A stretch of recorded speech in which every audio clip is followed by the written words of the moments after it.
Hello guys and welcome to Painting Panzers. My name's Christian and today we're going to be looking at 3DBreed miniatures.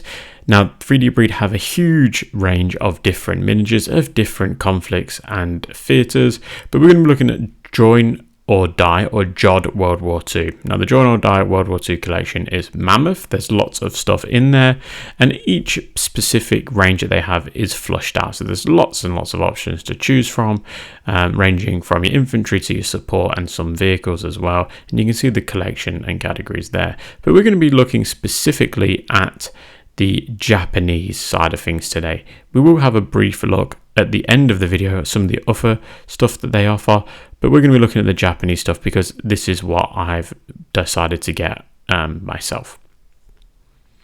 So as I said, these are figures that I've purchased myself. None of these were sent as a sample, so just to put that out there as a bit of information, you know, this is a 100% honest review, which they always are, but there's nothing making me try and talk these up. So I'm going to say straight off the bat that these look actually really nice.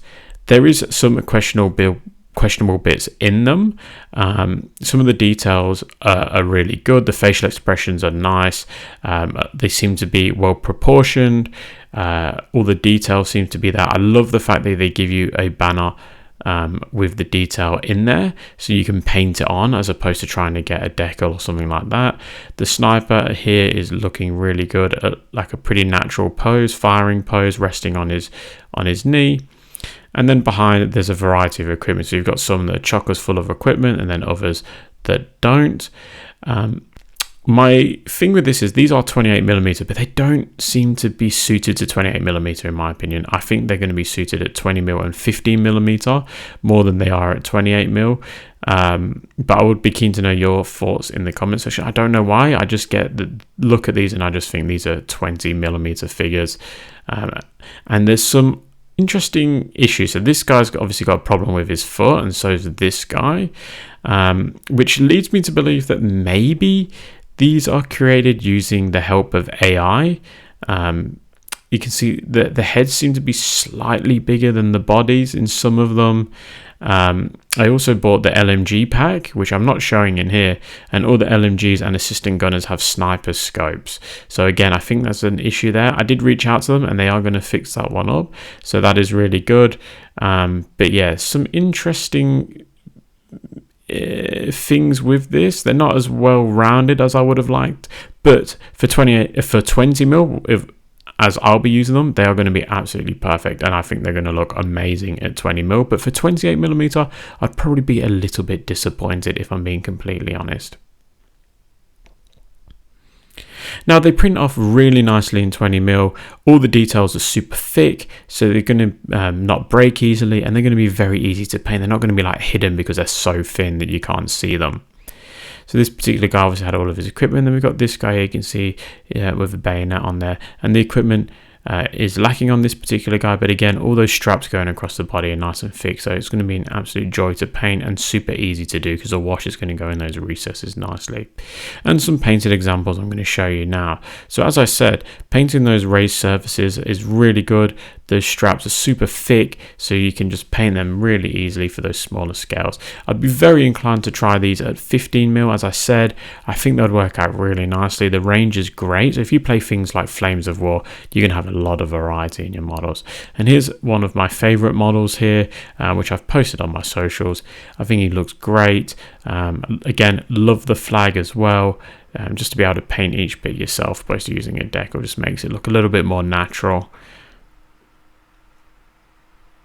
So yeah, 28mm, I don't think they're going to be great. 28mm, they definitely will be, but perhaps I should print one at 28mm and see for myself opposed to just guessing. But just looking at them, they just don't seem suited to 28mm. But for the 20mm region, yeah, definitely is a go-to. I love the fact, as I said, all the details are a lot thicker and a lot easier to paint. These are very, very easy to paint, and what I mean by that is there's very little effort in trying to make details pop. All the details that need to be painted are painted nicely, and there's lots of creases and such where it needs to be, but not too many that it's over the top. We've got an officer here with his SMG. This is one of the, I think this is the free sample that I also got because I thought he looked pretty cool. And then we've got some more. Now I know some of the facial expressions might not be to everyone's cup of tea, but I actually quite like them. I think they're good. I like the variety of mouth open, mouth closed, sort of like banzai charging into positions, and yeah, I like the variety in the equipment. Not everything's the same.